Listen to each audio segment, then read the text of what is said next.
Começa agora, Abominável Podcast, com Dani Taranha e Rodrigo Ramos.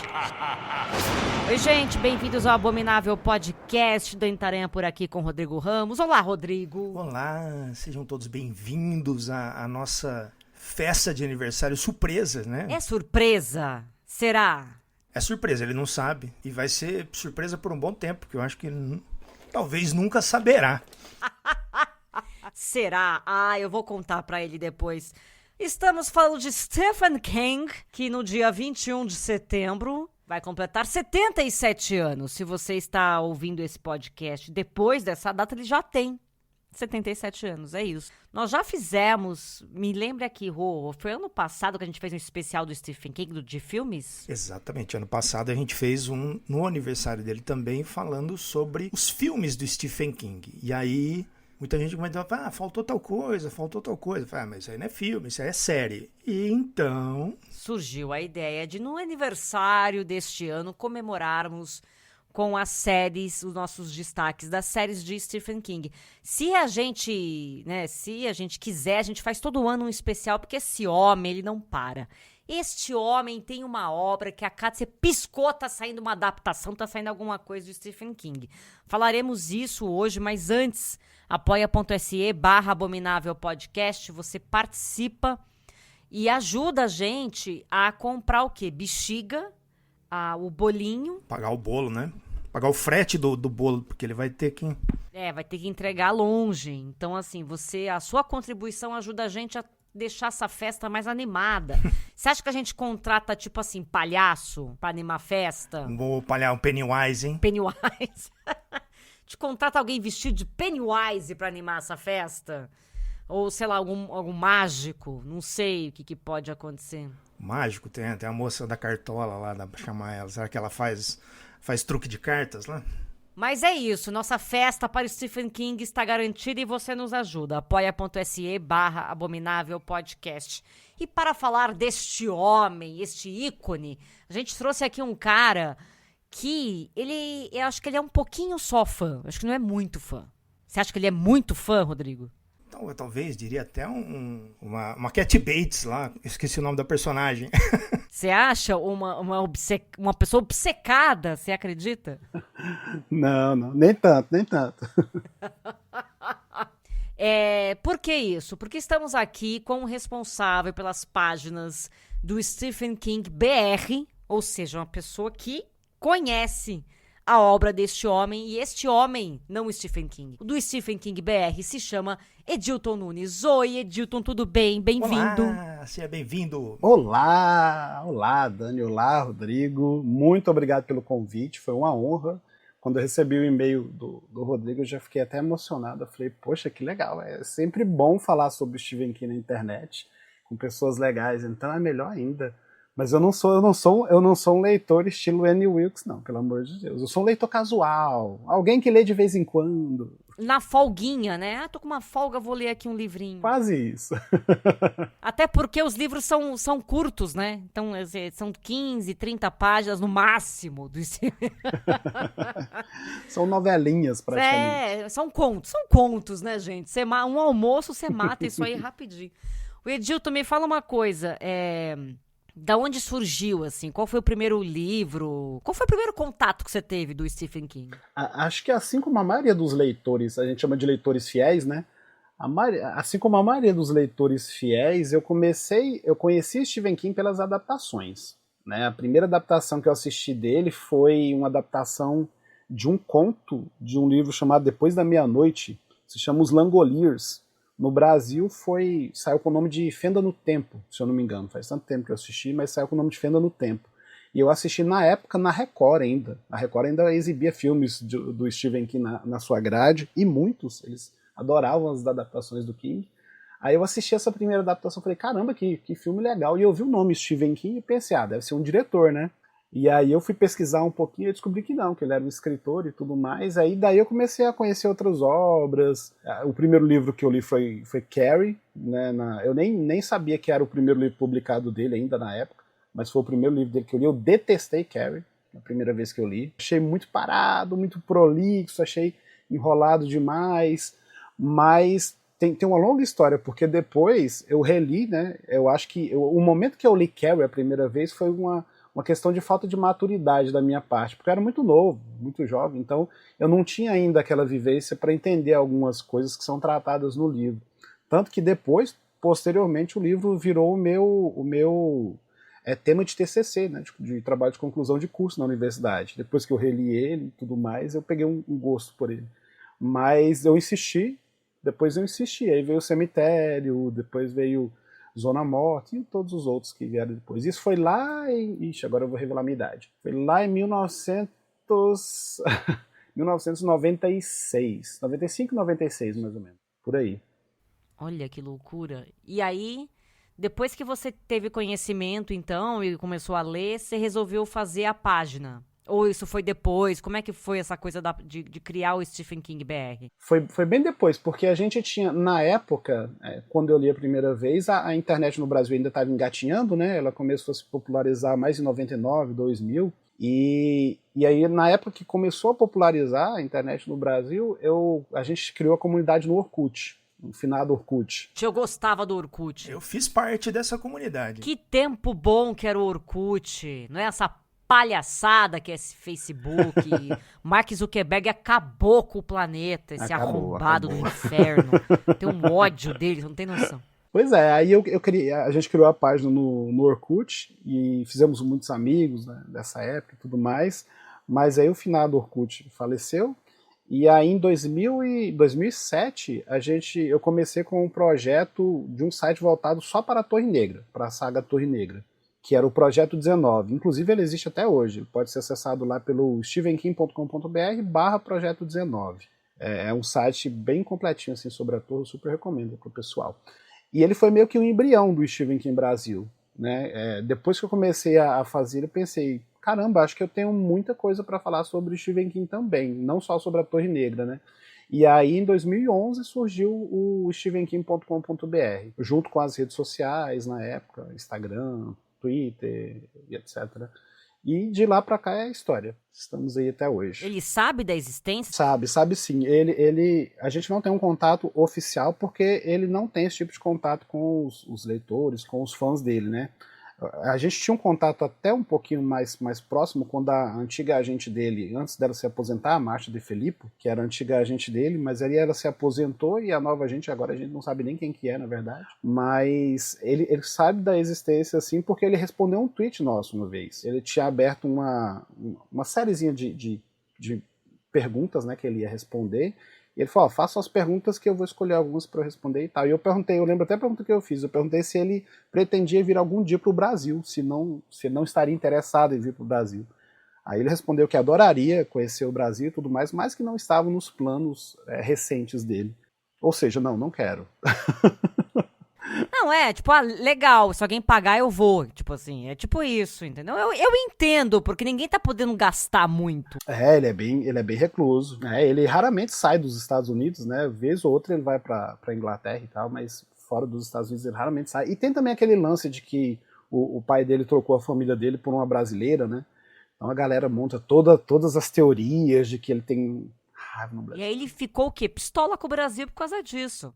Na verdade, assim, o pai dele abandonou ele muito cedo, né? Quando ele tinha, acho que 2 anos, se eu não me engano, ele era bem novinho, saiu pra comprar cigarros e não voltou mais. Ele sempre conta essa história. Mano. Ele falou, vou ali comprar cigarros, ele não voltou mais. E pelo que se sabe do pai dele, o pai dele morreu na década de 80, mas antes dele morrer, ele formou outra família com uma brasileira e chegou a ter 4, se eu não me engano, foram 4 irmãos. Então, King tem 4 meio-irmãos brasileiros aí. Gente, quem são essas pessoas? Eu tô muito curiosa, eu sou muito fofoqueira. Pois é, já tentei achar, mas nunca consegui. Eu acho que nem eles sabem, porque o próprio King, uma vez ele falou numa entrevista que provavelmente nem a família brasileira do pai dele sabia disso, porque bigamia é um crime muito sério, né? Lá nos Estados Unidos, em todo lugar, né, na verdade, mas nos Estados Unidos é um pouquinho mais sério. Meu Deus, eu sou muito fofoqueira, eu tô muito animada pra descobrir quem é essa família. Enlouquecida, cadê a família perdida de Stephen King? Tem um episódio de um programa Eu não vou me lembrar o nome do programa, mas tem legendado lá no nosso perfil no Instagram esse episódio, um trechinho desse episódio, que mostra uma cena.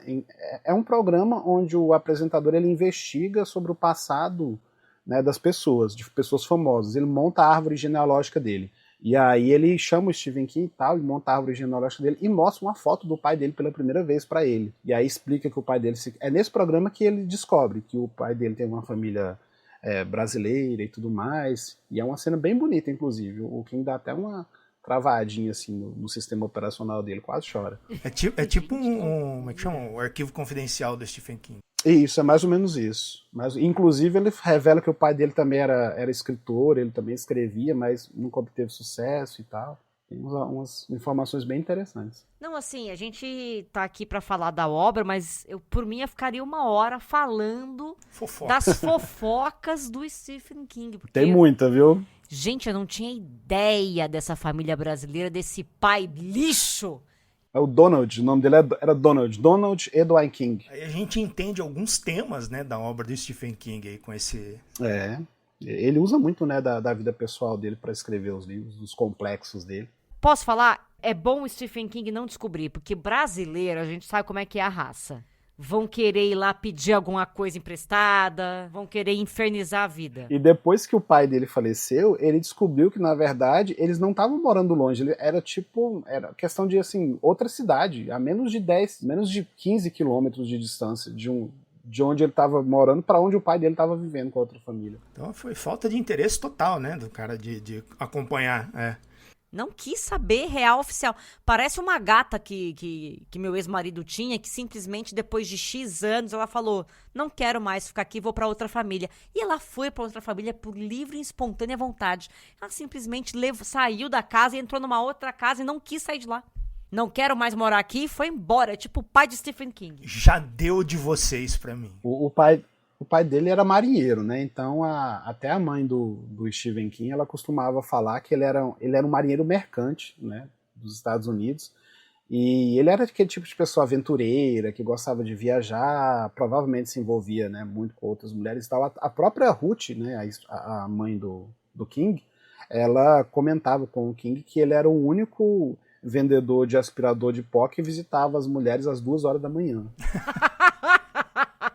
Aventureiro não, né, gente? Vamos falar a palavra certa aqui. Era um puto, né? O negócio Pilantra. dele era isso. Era dedo lá e gritaria. Agora eu entendi. E era tão aventureiro que ele foi morar na cidade vizinha. E a gente não pode nem argumentar assim, paternidade, 2 crianças, porque eles tinham antes deles casarem, quando eles casarem e tudo mais, eles foram ao médico e o médico falou que a Ruth era infértil, né, que ela não podia ter filhos. E aí eles adotaram uma criança, que é o irmão adotivo do Stephen King, o David King. E aí depois que eles adotaram ele, questão de 2 anos depois, ela engravidou, né? E aí 2 crianças, a época difícil e tudo mais, a gente até poderia argumentar isso.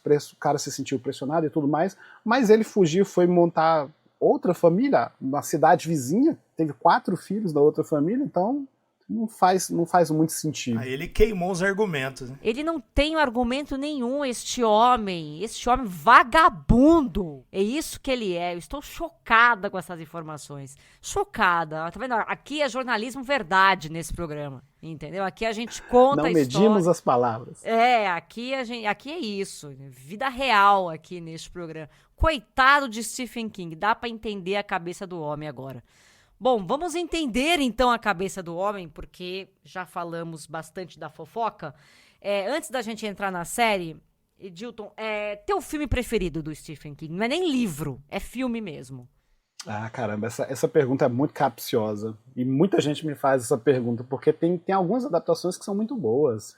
Não, mas eu tenho minhas preferidas, meus clássicos. Eu acho que as adaptações do Frank Darabont estão no topo da lista. Eu gosto muito de A Espera de um Milagre, Um Sonho de Liberdade e Conta Comigo. Eu acho que as minhas 3 favoritas. Legal, acho que você escolheu bem. Você escolheu bem, podemos continuar essa conversa. Era um teste. Não vamos aqui interromper a gravação, vamos continuar a gravação, né? Você foi aprovado. Que bom que eu passei no teste. Depois a gente vai contar umas novidades aí sobre as próximas adaptações do Stephen King, mas a gente tá aqui pra falar das séries antes. Bom, a gente tem alguns destaques e eu queria que você começasse, Edilton. O que você quer destacar pra gente de série que você trouxe? Eu separei 2 séries que são... Uma delas é mais antiga, na verdade, é mais ou menos da época que eu descobri o Stephen King. Na verdade, ela é de 99 e a outra é mais recente. A outra é de 2019, é 2020? Não me recordo muito bem. Mas a de 99 é Tempestade do Século e a mais recente é Chapel 8, que está disponível, eu acho que no HBO Max, se eu não me engano. Acho que é no HBO Max, acho que ela é de 2021. Chapel 8 adapta o conto Jerusalem's Lot, do livro Sombras da Noite, e Tempestade do Século é original para TV, quem escreveu o roteiro direto para TV. Separei essas duas. Esse conto você chegou a ler ou você viu só a adaptação? Sim. O Sombras da Noite foi o primeiro livro que ele publicou, o primeiro livro de contos que ele publicou, né, lá em 78, se eu não me engano. Então eu já li ele antes. E eu gostei bastante da adaptação. Não é fiel. E aí tem um ponto que a gente precisa levantar, porque tem muita gente que acha que fidelidade é sinônimo de qualidade. Nem sempre. O Iluminado tá aí para provar isso. Pois é. Falaremos sobre o Mick Garris daqui a pouquinho. Essa série conta a história de um homem chamado Charles Boone. Ele herda uma casa, uma mansão, né, chamada Chapel 8. Ela se passa numa época bem antiga, em 1850, e aí ele é um capitão mercante também, né, da marinha e tal, e aí ele herda essa casa, e ele vai até essa casa para, né, ver os trâmites legais que ele tem que fazer e tudo mais, como que ele pode se apossar, digamos assim, da casa e tal. E aí lá chegando ele começa a ouvir uns barulhos, uns ratos na parede, algumas coisas estranhas na casa e tudo mais, e aí ele acha uma espécie de diário escondido na casa, que tem um mapa para uma cidade chamada Jerusalem's Lot. E aí, nessa cidade de Jerusalem's Lot, ele meio que descobre que tem uma seita rolando lá e tudo mais. E é bem interessante. Como eu disse, a série ela mudou bastante do livro, porque inclusive na série tem alguns elementos que não tem no livro, né? Mas foram mudanças, do meu ponto de vista, muito positivas. É o tipo de série que não é fiel, mas como eu disse, preservou bem a essência da obra. Ela faz parte daquele universo de Salem's Lot, até que vai ter uma série para sair esse ano e tal. Isso, a cidade Jerusalem's Lot é a mesma do livro Salem, né? As histórias não têm nenhuma ligação, né? Pelo menos o conto, na verdade, ele narra um período bem antigo da cidade, 1850, 1800 e pouquinho, como eu disse, e nesse período a cidade era uma cidade fantasma, uma cidade abandonada. E aí depois da história de Jerusalem's Lot, a cidade começa a ser povoada e tudo mais, e vira uma cidade normal, entre aspas, né? E aí, em 1975, os fatos de Salem são narrados. Aí começa a história do livro Salem, né, que também vai virar filme agora, né, pela HBO. Na verdade já virou, né, na adaptação. Você consegue lembrar de todas essas conexões que o Stephen King faz com relação aos livros, né? Porque tem personagem que repete, tem cidade que repete. A maioria sim, porque como eu leio desde 96, então eu já li praticamente todos, e não que a minha memória seja muito boa, mas é porque à medida que a gente vai lendo, a gente já vai lendo com o alarmezinho ligado. Não, ele tem muitas referências, então já vou com o alarmezinho ligado, porque se eu achar algum nome que eu me lembro vagamente, aí às vezes na hora a gente não lembra, mas eu dou uma pesquisada, eu sabia que essa referência tinha a ver com isso daqui. O próprio conto de Jerusalem's Lot, por exemplo, como ele narra o passado da cidade, ele não tem relação nenhuma, como eu disse, com Salem, com o livro mesmo. Só se passa na mesma cidade, mas a história não é conectada, personagens não reaparecem, nada desse tipo. Mas é interessante a gente saber um pouco do background da cidade, do passado, como a cidade pegou aquela aura obscura, tenebrosa que a cidade tem. Ela é meio que um imã para coisas ruins, assim como Derry também, que é, né, de It a Coisa, que é outra cidade também. Na verdade, a tríade de cidades... tipo São Paulo. Tipo São Paulo. Por aí. Ou imã de coisa ruim, viu? O pessoal vem de fora pra estorvar aqui. Então você não é aquele fã que acha ruim as adaptações, né? Quando mudam as coisas. Porque a gente tem que entender. Jogo é jogo. Treino é treino, jogo é jogo. Treino é treino, jogo é jogo, livro é livro, série é série. Porque a adaptação cinematográfica de alguma coisa, ela precisa ser diferente em alguns pontos. Porque senão não adianta. O que funciona pro livro, muitas vezes não funciona numa televisão. São mídias distintas. Não, na verdade eu até gosto quando isso acontece, quando eu vejo a identidade do diretor naquele filme. Porque é como você disse, livro, nem tudo que funciona no livro funciona, né, no filme. Quadrinho também é outra mídia, por exemplo, que nem tudo que funciona. Eu lembro perfeitamente da época que o diretor de X-Men filmou o primeiro X-Men, né, o Bryan Singer, ele fez o primeiro X-Men com aquelas roupas colantes pretas e tudo mais, a galera super criticou e tudo mais, mas aí você pensa, caramba, naquela época se você colocasse uma pessoa com colante colorido, o quão ridículo poderia soar, né? A linha entre o ridículo é muito tênue. A mesma coisa é para os livros do King. O King tem algumas ideias que funcionam muito bem para os livros, né, para essa mídia, mas que se a gente for pensar nela no cinema ou na TV, não sei se seria tão legal. Tem um diretor que adapta ele bastante, que adaptou ele bastante, hoje em dia ele está meio que aposentado, mas ele adaptou ele bastante, que foi o Mick Garris, que fez a versão do Iluminado, né, de 77 ou 97.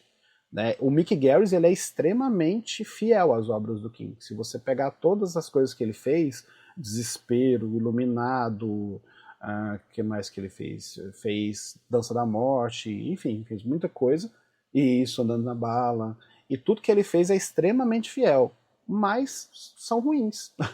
Justamente, eu não sei se vocês são fãs dele, se vocês são... Não, eu gosto dele, mas eu reconheço as limitações dele. Eu também gosto dele, mas ele é super acessível no Instagram, direto a gente troca uma ideia lá e tudo mais, mas eu tenho que assumir que, né, entre os diretores do King ele não é o melhor. Justamente por causa disso, essa falta de autoria, essa falta de identidade própria do diretor na obra faz falta, porque a gente não quer ver uma coisa, pelo menos eu não quero ver uma coisa exatamente como o livro. Se eu quiser ver algo como o livro, eu vou ler o livro, né? Então não faz muito sentido. E vamos combinar também aqui, eu vou ser polêmica, hein? Vou ser polêmica. Stephen King nem sempre consegue terminar as coisas, né? Dar um encerramento ali satisfatório, vai. Ele mesmo faz piada com isso, né? No It, a coisa, inclusive, acho que antes de ontem mesmo, eu postei um vídeo da ceninha de It, a coisa, em que ele mesmo faz piada com isso. O personagem do Bill Denbrough chega lá para comprar a bicicleta dele, que ele tinha perdido, né, depois de muito tempo e tal, e aí o vendedor da loja é o próprio Stephen King. Aí ele chega, o Bill Denbrough é um escritor de sucesso e tudo mais, aí quando ele chega, o King tá lendo um livro dele, e aí ele tá lá lendo o livro e tudo mais, aí o escritor percebe, né, o Bill percebe, e ele fala, você gostaria que eu autografasse pra você e tal? Aí ele fala, não, eu nem gostei muito do final desse livro. Então ele mesmo fala, ele tem a fama, né, de não fazer bons finais. É uma das críticas muito recorrentes do trabalho dele. E, assim, eu acho, não tenho, sei lá, acho que você pode falar melhor que eu, mas eu tenho a sensação, porque como ele escreveu a maioria dos livros muito louco, né, ele teve uma fase muito bizarra, né, de tóxicos, né, então eu não sei o quanto isso influenciou para esses finais malucos, para essas narrativas doidas. Ele reconhece isso, ele sabe das merdas que ele fez, e em nenhum momento também ele fica glorificando isso, né? Mas fato é que também se não tivesse feito tudo isso, não tava onde tá, né? Então, quer dizer, esse tipo de coisa é muito complicado, mas é importante lembrar que talvez o fato de estar muito maluco das ideias pode ter contribuído para ele não, sei lá, enfim, ter feito finais esquisitos. As pessoas moldaram uma imagem do King que é um pouco equivocada. Aquela coisa de mestre do terror moderno, ou mestre do terror. Ele ganhou muito essa alcunha nos anos 80, anos 90. O próprio King ajudou a consolidar essa alcunha, é claro, porque, né, os livros que ele lançaram na sequência, ele veio com 3 livros aí de terrorzão, Iluminado, Salem, e Um tempo depois ele inclusive chegou a publicar um livro que é praticamente um tratado do terror nas outras mídias, que é o Dança Macabra. Então era meio como se ele estivesse oficializando, olha, eu realmente sei do assunto, eu entendo do assunto e estou publicando sobre isso. Mas ele é um bom contador de histórias, ele é um excelente contador de histórias, de terror e de outras mídias também. Então acho que às vezes a galera vai muito esperando um final escatológico, um final digno de uma história de terror e tudo mais, e se depara com um final meia boca, um final mais tranquilo, e acaba se decepcionando por causa disso, porque não entende realmente que ele não é só um escritor de terror, ele é um bom contador de histórias. Às vezes o interesse dele era mais falar sobre aqueles personagens do que falar de um filme de terror. E tem muita coisa pessoal que você percebe ele jogando ali nos livros e tal. Então, às vezes, a viagem dele ele estava pensando em outra coisa, né? Ele mesmo fala, né, que ele gosta de colocar pessoas comuns em situações extraordinárias. Então ele é o tipo de autor que aborda a coisa dessa maneira. Mas como eu disse, né, ele mesmo ajudou a consolidar essa imagem de autor de terror e tudo mais. Então, né, ganhou a vida com isso. E qual que é a outra série que você falou? Tempestade do Século. Tempestade do Século é a minha queridinha. Eu acho que foi a melhor coisa que ele fez pra TV. Ele é um roteiro direto pra TV. Chegou a sair o livro dele, só que o livro é o próprio roteiro. Então o pessoal publicou isso. No Brasil não tem, ele é um dos que permanecem inéditos no Brasil. E provavelmente não terá, porque não haverá aqui, não estará aqui, porque, como eu disse, é um roteiro. A galera aqui raramente vai parar para ler um roteiro, mas é uma série fantástica, ela é de 99 e apesar dela estar um pouco datada, né, por causa do tempo, mais efeitos especiais, aquela coisa toda, o roteiro dela é fantástico para mim. É uma série que tem 4 horas de duração. Se você digitar Tempestade no Século no YouTube, você acha ela tranquilamente para você assistir também, dublada, bonitinha, ou legendada também. E ela tem 4 horas de duração, mas são 4 horas que você nem vê passar, porque tem alguns elementos que eu acho bem interessantes. Tem aquela questão da visita. Na verdade, eu nem falei sobre o que a série fala, né? Eu tô pressupondo que vocês já assistiram. Conta aí, então, do que se trata essa belezinha. Ela conta a história de um lugar, de uma ilha chamada Little Town. Essa ilha é a mesma, a gente estava falando de referência aquela hora, né? Então, essa ilha é a mesma ilha onde se passa a história de Dolores Claiborne, do livro Dolores Claiborne, que no Brasil foi publicado anteriormente com o título de Eclipse Total. E aí nessa ilha, os moradores têm uma época do ano em que eles passam por uma tempestade lá que eles chamam de Tempestade do Século. E aí nessa época do ano a ilha fica literalmente ilhada, né, do continente e tudo mais, por causa dessa tempestade e tudo mais, e eles meio que se preparam durante o ano com mantimentos, essas coisas assim, para ficarem ilhados lá nessa ilha. E aí essa tempestade acontece nesse ano lá, só que junto com a tempestade chega um homem, um cara bem estranho, bem obscuro e tudo mais, chamado André Linoge. E aí ele chega numa casa, a primeira visita que ele faz é para a senhora mais idosa da cidade, para a senhora mais velhinha da cidade, que anda com andadorzinho e tudo mais. Aí ele chega lá na casa dela, toca a campainha dela, e quando ela atende a campainha, ele fala, olha, aqueles que viveram no pecado serão apanhados. Aí ele pega a bengalinha dele, desce a cacetada na cabeça da véia, mata a coitadinha, e ele mata e fica lá, ele mata ela e senta na poltronazinha e vai assistir a TV. Inclusive, quando ele liga na TV, é o próprio Stephen King que está lá, dando a notícia. Ele faz um repórter, ele aparece na série também. E aí ele senta, começa a assistir a TV e espera as pessoas chegarem lá. Aí um jovenzinho que está jogando basquete e tudo mais, ele chega lá e descobre o corpo dela e vê ele lá, sentado, e sai correndo pela cidade, gritando, socorro, mataram a Martha Clériton, mataram ela e tal. E aí o xerife da cidade vai lá e prende ele. Só que esse estranho, ele tem uma coisa meio sobrenatural, ele tem alguns poderes meio sobrenaturais que ele manipula as outras pessoas, então ele revela os segredos das outras pessoas. Quando ele está na cadeia, por exemplo, ele se deixa ser preso, né? E aí ele vai lá para a cadeia, e enquanto ele está preso, ele só fica conversando com as pessoas e falando assim, ó, dei o que eu quero e eu irei embora. Essa é a frase padrão dele. E aí as pessoas começam a chegar lá para olhar ele, aí ele começa a falar, fulano, você é fulano de tal, você, no fundo da sua casa, você planta maconha e trafica ela para outros lugares. Fulana, você fez um aborto lá em Del e tudo mais, como é que foi? E ele começa a revelar os podres dos moradores da cidade e tal. manipula eles para eles se suicidarem, uma série de eventos sobrenaturais lá são causados por ele. E ele quer alguma coisa na cidade e ele só vai embora quando ele conseguir essa coisa. E eu não vou falar para não estragar, galera. Quem quiser saber vai ter que enfrentar as 4 horas aí da série. Não, eu fiquei curiosa, vou procurar depois, porque eu gosto de gente doida. Tem na Darkflix. Tem na Darkflix? A Darkflix tem praticamente tudo. Aproveitar que você falou da Darkflix, fazer uma pequena pausa aqui no nosso papo para contar para vocês da Darkflix, porque é o único serviço de streaming nacional focado em filmes e séries de terror, ficção científica e fantasia. Você acessa pelo celular ou tablet, através do aplicativo, ou entra no site darkflixplus.com.br. E aí, para ter acesso ao conteúdo, você assina o serviço por R$ 9,90 por mês. O diferencial é que todo dia entra um filme na Darkflix Plus. Dia 20 de setembro, O Terror Pode Esperar. No mesmo dia 20, entra Lâmina Ensanguentada. Aí, dia 21, Fábula Macabra. Dia 22, O Alquimista. Que mais aqui? Dia 24, O Mutilador. Dia 25 de setembro, Incubus. Dia 26, As Bruxas de Eastwick. E por aí vai. Você não perde por assinar. Vai lá, darkflixplus.com.br e tem essa série aí que Edilton acabou de contar pra gente. Tem várias, né, Rô? Não tem só essa, né? Várias do King ali na parte de séries de TV. Eu acho que com relação a streams oficiais, assim, no Brasil, acho que a Darkflix é que mais tem adaptações do King. Eu acho que tem praticamente tudo. Lá, se eu não me engano, tem Jovem outra vez também, que é uma adaptação dele difícil de achar, inclusive, hoje em dia.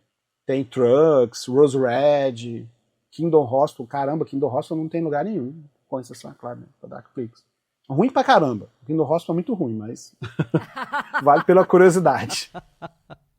Eu nunca entendi essa série, o que era pra ser isso. É porque Kingdom não é original dele, né? É uma das poucas coisas que ele pegou. Ela é baseada na dinamarquesa, né? Do Lars von Trier. Né? Então não é original dele, do próprio King. Eu acho que ele meio que quis emular e... Mas tem umas coisas legais, tem referências à Torre Negra, muitas referências à Torre Negra lá. Tem referência ao acidente que ele sofreu lá também, né? Praticamente eles recriaram, né, o acidente dele. Nossa, Torre Negra foi uma adaptação que não deu muito certo, né? Não deu, né? A gente tá aí... O pessoal reclama. Eles tentaram 2 vezes, né? Eles tentaram com que tem o Idris Elba, que pra mim foi a única coisa boa no filme, foi ele. Eu gostei pra caramba dele como pistoleiro.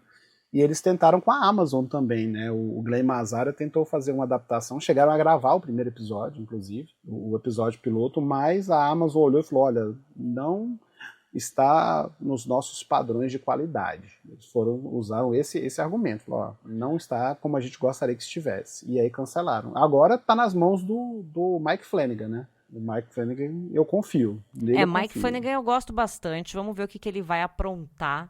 Porque ele é muito competente e, enfim, tudo que ele fez até agora eu gostei, mas como sempre tem a primeira vez... Inclusive a adaptação nova dele do Stephen King, da vida de Chuck, ganhou ontem, né? Domingo, agora o Festival de Toronto, isso, ganhou o Festival de Toronto. É com Tom Hiddleston, é com Mark Hamill, e assim, eu ouvi críticos dizendo... que é filme de Oscar. É nesse nível que estão falando dessa adaptação, The Life of Chuck. Tomara, né? O King ele não dá muita sorte com o Oscar. Quem diria que a biografia de um boneco ia fazer tanto sucesso? Não é um boneco, seu bobinho, aquelas, né? Que não entende a ironia, não entende sarcasmo. Não é boneco, não é esse Chuck. É outro. O Edilton, você leu A Vida de Chuck? Li sim. Do Com Sangue, né? No livro Com Sangue. É um conto muito diferente daquilo que o King geralmente está acostumado. Novamente, aquela questão do terror que a gente estava falando, né? Tem muita gente que lembra do King terror, mas as melhores adaptações dele, inclusive aquelas que concorreram a Oscars, elas não eram de terror, né? A gente tem aí Espera de um Milagre, que concorreu, que injustamente não ganhou nada. A gente tem Uma Pena. Qual que é aquela outra, gente? Prisão também. É Um Sonho de Liberdade. Um Sonho de Liberdade está no topo da lista de melhores filmes de todos os tempos. E infelizmente não ganhou Oscar porque o ano que concorreu Conta Comigo. Na verdade, a única adaptação do King que ganhou Oscar foi Misery, que foi para Cat Bates, né? Que, aliás, merecidíssimo a Cat Bates ter levado, porque Louca Obsessão, é o nome aqui no Brasil, é espetacular. É um filmaço mesmo. Se eu não me engano, a vida de Chuck você pode contar melhor, Edilton, mas a história de um cara, o Chuck, evidentemente, é de trás pra frente, não é isso? Isso, a história é contada de trás pra frente, mas ironicamente a gente só percebe isso quase que no final da história.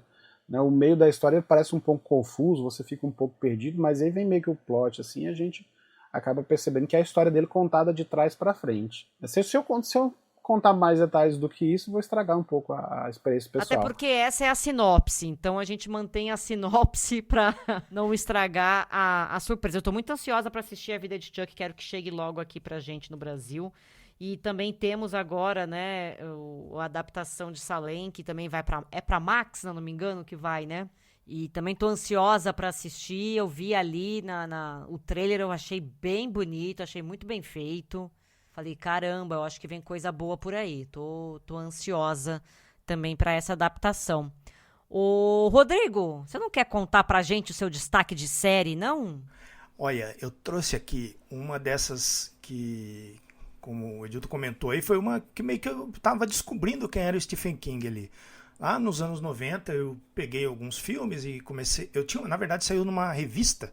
Eu não lembro agora o nome da revista, mas era uma revista de terror, e aí tinha uma matéria no meio ali que era sobre o Stephen King, e ali eu descobri que vários filmes que eu gostava vinham do mesmo cara, e aí eu saí caçando os outros que eu não tinha visto, e aí eu encontrei esse, que é o Langoliers, que é A Fenda no Tempo, que é uma minissérie de 2 episódios, de 1h30 cada um, que na época saiu naquelas famosas fitas duplas, né? E ela é de 1995, foi dirigida pelo Tom Holland, que não é o Homem-Aranha, mas o diretor da Hora do Espanto, Brinquedo Assassino e que mais?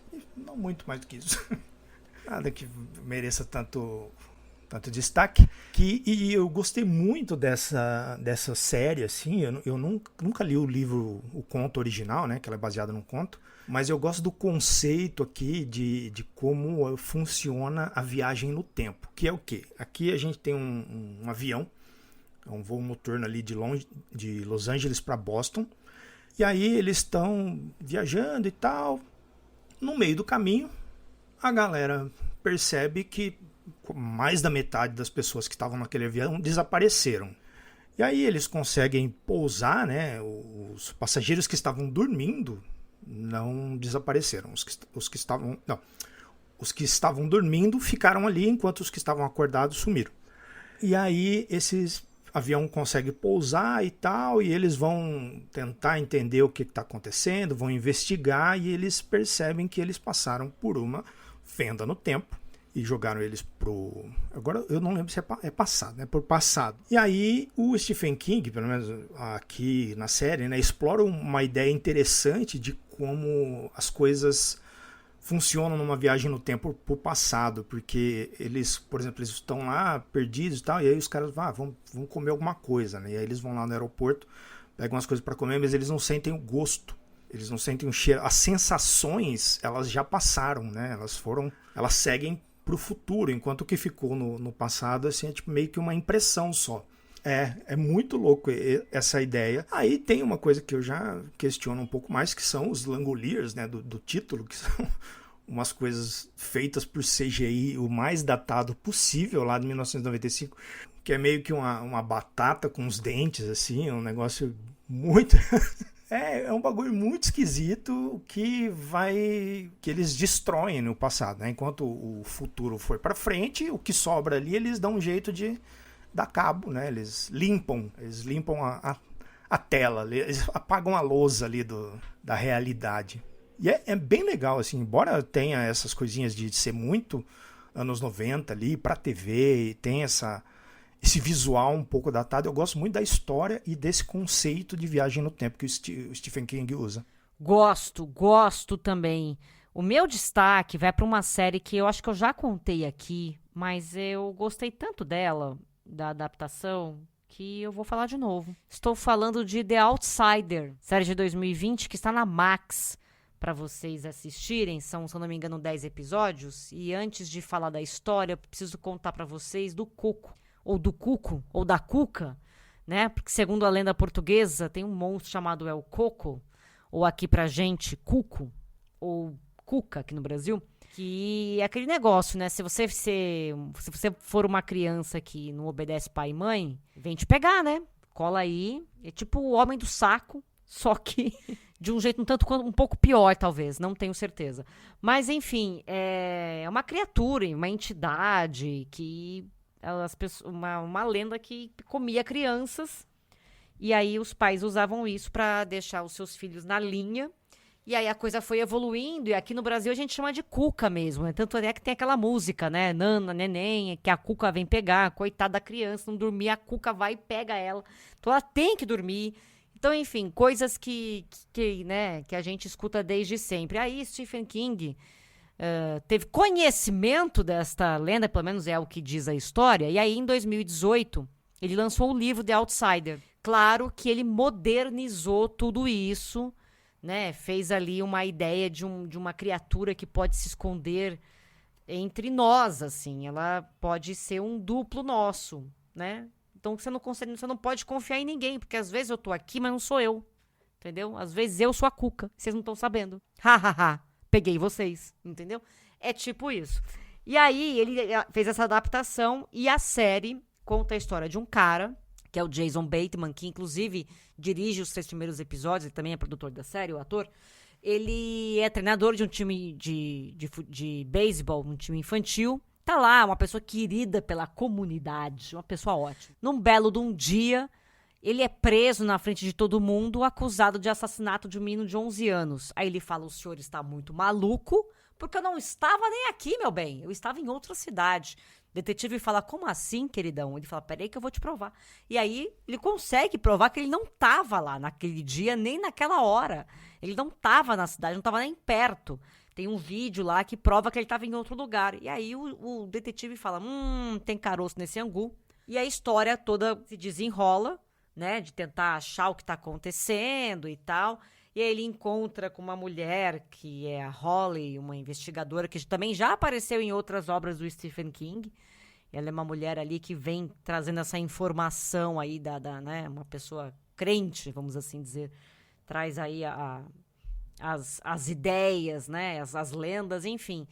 E aí tem todo o desenrolar, também não vou contar aqui o final, para quem quiser assistir, mas eu achei que ela foi extremamente muito bem feita, com bons atores, com uma boa pegada, um bom ritmo.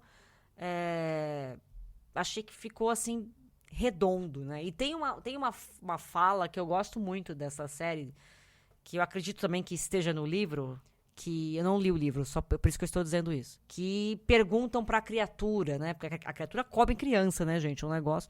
Por que crianças, né? Poderia ser qualquer outra coisa. E a criatura responde, porque elas são mais docinhas. Porque é o paladar, né, gente? Vocês têm que entender que às vezes Vitela. É isso. Mas eu gosto dessas coisas que o Stephen King joga. Tipo, não tem que ter uma explicação lógica. É isso. Lide com essa informação, entendeu? Eu tive uma certa dificuldade de interiorizar a personagem da Holly, porque ela foi interpretada por outra atriz na outra série, em Mr. Mercedes, né? Ela foi interpretada por outra atriz, não me recordo o nome dela agora, mas com o tempo eu acostumei, né? Porque elas são interpretações bem diferentes, mas cada um com sua particularidade. Eu gostei bastante, gostei sim. Ficou bem fiel ao livro, achei bem interessante. Então você, querido ouvinte... Pegou aí as dicas, anotou, vai aí atrás, vai conhecer a obra em formato de série, as adaptações para TV do Stephen King, que vale muito a pena e como a gente falou, em breve chega aqui no Brasil. The Life of Chuck, que eu acho que vai vir com o nome de A Vida de Chuck, não tem por que não colocarem, né, o mesmo nome. E teremos também Salem na Max, em breve também chega. E tem mais uma para chegar, não tem? Salem, infelizmente, sofreu do mesmo problema do livro, pelo que eu entendi. Porque ela vai chegar no Brasil com o título de Hora do Vampiro. Ah, você tá brincando que eles vão mandar esse nome. É pra amarrar com as primeiras versões, né? Nossa, gente, Hora do Vampiro é muito Sessão da Tarde, não é não? Daquela época que tinha... Tudo era hora, né? Hora do Pesadelo, a Hora da Zona Morta, né? Tipo, que é mais... horroroso do que a Hora da Zona Morta. Sem contar, né, que é um baita spoiler, né? Até mesmo do livro. No livro a gente só descobre, por exemplo, que o antagonista é um vampiro da metade do livro pra frente. Exatamente. Então é um baita de um Aí, spoiler. os caras já contaram tudo, já, você já sabe. Bom, tudo bem, a gente entende que adaptação pra TV, pra filme é diferente de livro, ok, faz sentido. Mas, porra, a Hora do Vampiro é muito brega, gente. Eu acho que eles quiseram meio que surfar na vibe das adaptações antigas. Eu acho que o raciocínio foi mais ou menos isso. Não, gente, já que as antigas se chamavam Hora do Vampiro, vamos dar continuidade. É porque essa é a terceira vez que adaptam esse conto, né? Essa história. Ele foi adaptado lá em série, né? 1970 e lá vai bolinha. Aí depois foi adaptado Sim. para uma minissérie chamada Mansão Marsden, que eu acho que também tem na Darkflix, se eu não me engano, tem lá também. Tem sim. E agora é a terceira vez que adaptam. Teve uma continuação da primeira adaptação, que era De Volta a Jerusalém Slot, uma coisa assim, mas não tem nenhuma ligação com o livro, não. Então foram só 3. É um filme horroroso, mas eu gosto. Eu vou dar uma ligada lá pra eles, porque não dá pra colocar esse nome não, gente. Acho que poderiam ter feito como livro, né? Mudado para Salem ou alguma coisa nesse sentido. Ou então Lote Maldito. Sempre, eles fazem isso agora, né? Lote Maldito, Lote do Mal. Eles adoram fazer isso, é verdade, eles adoram. A maldição de qualquer outra coisa. Também tem a maldição, sempre tem uma maldição, a maldição de fulano de tal. Aí faz igual a Suma, que colocou assim, mudou o título do livro para Salem e escreveu embaixo, anteriormente publicado como A Hora do Vampiro. Não adiantou muita coisa.